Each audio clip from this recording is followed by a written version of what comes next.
सोचिए जरा, आज की दुनिया, स्मार्टफोन, बुलेट ट्रेन, फैक्ट्रियां जो कभी बंद नहीं होती।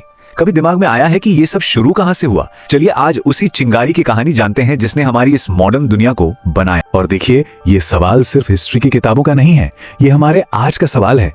वो फोन जो हमारी जेब में है, जो कॉफी हम पीते हैं, हर एक चीज उसी एक बड़े बदलाव का नतीजा है। तो फिर चलें जरा टाइम में पीछे और ढूंढते हैं उस चिंगारी को जिसने इस पूरी आग को भड़काया। हाँ, सही सुना। आज से करीब 250 साल पहले ग्रेट ब्रिटेन में वहां कुछ ऐसा हुआ जिसने हमेशा हमेशा के लिए इंसानों के जीने का, काम करने का, यहाँ तक कि सोचने का तरीका ही बदल डाला। तो सवाल उठता है कि भाई ये चिंगारी आखिर थी क्या? देखिए, ये कोई एक घटना नहीं थी।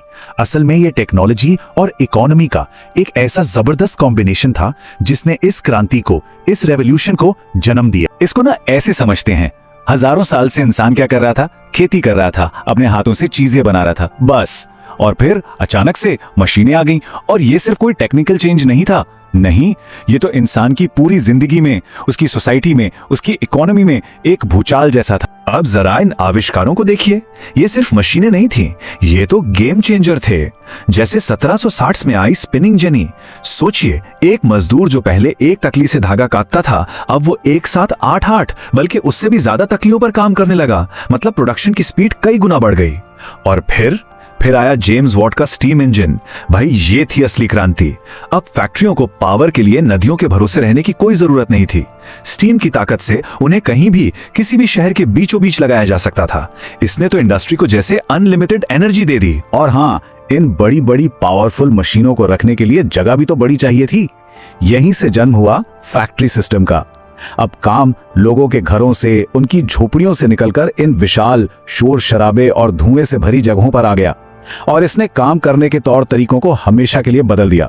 और इसी नई ताकत के दम पर ब्रिटेन बन गया दुनिया का इंडस्ट्रियल सुपर पावर। उसे दुनिया की कार्यशाला कहा जाने लगा। ब्रिटेन में बना सामान दुनिया भर के बाजारों में छा गया। और बस इसी मुनाफे और प्राइवेट इंडस्ट्री के दम पर मॉडर्न कैपिटलिज्म यानी आधुनिक पूंजीवाद की नींव पड़ी। लेकिन ये जो बदलाव था ना, ये सिर्फ इकोनॉमी या टेक्नोलॉजी तक ही नहीं रुका।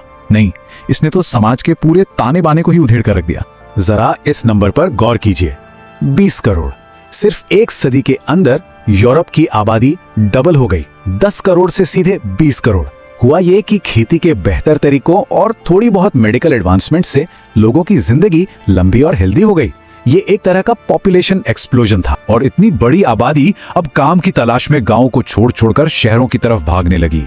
मैनचेस्टर, बर्मिंघम, ये शहर जो कभी शांत से कस्बे हुआ करते थे, रातों रात धुएं उगलते हुए बड़े बड़े इंडस्ट्रियल शहरों में बदल गए। ये शायद इंसानी इतिहास का सबसे बड़ा और सबसे तेज माइग्रेशन। और इन्हीं नए शहरों में एक नया समाज बन रहा था। एक ऐसा समाज जो साफ साफ दो हिस्सों में बटा था। एक तरफ थे बुर्जुआ क्लास, यानी फैक्ट्री के मालिक, इन्वेंटर्स, बड़े बड़े व्यापारी जो इस नए सिस्टम से अंधाधुंध पैसा और पावर कमा रहे थे। और दूसरी तरफ थी एक बहुत बड़ी वर्किंग क्लास, वो मजदूर जो इन फैक्ट्रियों की रीढ़ थे, लेकिन खुद अक्सर भीड़ भरी गंदी बस्तियों में और गरीबी में जीने के लिए मजबूर थे। कहते ना, हर बड़ी तरक्की अपनी एक कीमत वसूलती है। इंडस्ट्रियल रेवोल्यूशन ने हमें दिया तो बहुत कुछ, पर इसकी एक बहुत भारी कीमत चुकानी पड़ी, इंसानों को भी और हमारे पर्यावरण को भी। लेकिन सवाल यह है कि इस तरक्की की असली कीमत चुका कौन रहा था? वो थे फैक्ट्री में काम करने वाले मजदूर। सोचिए, दिन के 14 से 16 घंटे काम, हफ्ते के 6 दिन, मशीनें खतरनाक, एक्सीडेंट्स होना तो आम बात थी। और सबसे बुरा हाल तो महिलाओं और बच्चों का था। उन्हें मर्दों से भी कम पैसे पे रखा जाता था। और छोटे छोटे बच्चे अपनी नन्ही उंगलियों से चलती मशीनों के नीचे से धागे उठाने जैसे जानलेवा काम करते थे।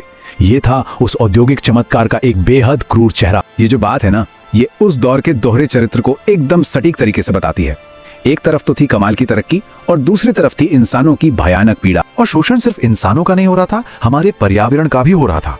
इन फैक्ट्रियों को, इन ट्रेनों को चलाने के लिए लाखों करोड़ों टन कोयला जलाया जा रहा था। और नतीजा, शहरों के ऊपर धुएं की एक काली चादर और नदियों में फैक्ट्रियों का जहरीला पानी।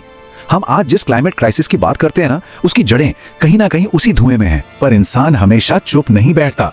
इस नाइंसाफी और शोषण के खिलाफ मजदूरों ने अब एक होना शुरू कर दिया। उन्होंने लेबर यूनियंस बनाई ताकि बेहतर सैलरी और सेफ वर्किंग कंडीशंस के लिए मिलकर लड़ सकें। और यहीं से सोशलिज्म यानी समाजवाद जैसी विचारधाराओं को भी बल मिला, जो एक ऐसे समाज का सपना देख रही थीं जहां बराबरी हो। आप सोच रहे होंगे, स्टीम इंजन का आज के इंटरनेट से क्या कनेक्शन? कनेक्शन है। देखिए, हर टेक्नोलॉजिकल रेवोल्यूशन अपने से पहले वाले रेवोल्यूशन के कंधों पर खड़ा होता है। इंडस्ट्रियल रेवोल्यूशन ने मास प्रोडक्शन और मशीनों की जो नींव रखी थी ना, उसी नींव पर पहले बिजली की क्रांति हुई और फिर उसी के ऊपर हमारी आज की डिजिटल क्रांति की इमारत खड़ी है। अब इस इंडस्ट्रियल मशीन को चलाने के लिए फ्यूल तो चाहिए था, कच्चा माल यानी रॉ मटेरियल। कॉटन, रबर, कोयला और इन चीजों की भूख ने यूरोप के देशों को एशिया, अफ्रीका और अमेरिका में अपनी कॉलोनीज, अपने उपनिवेश बढ़ाने पर मजबूर कर दिया। इसने एक ऐसी ग्लोबल इकोनॉमी बना दी जहां कुछ देश तो मैन्युफैक्चरर बन गए और बाकी देश सिर्फ रॉ मटेरियल के सप्लायर बनकर रह गए। और इस सिस्टम का असर आज भी दुनिया में साफ साफ दिखता है। और शायद यही इस पूरी कहानी का सबसे जरूरी हिस्सा है। जो चैलेंजेस इंडस्ट्रियल रेवोल्यूशन ने पैदा किए थे, वो आज भी हमारे सामने खड़े हैं। अमीर और गरीब के बीच बढ़ती खाई, हमारे प्लेनेट की बिगड़ती हालत और अब एआई के दौर में ऑटोमेशन की वजह से नौकरी जाने का डर, ये सब उसी कहानी के नए चैप्टर्स हैं।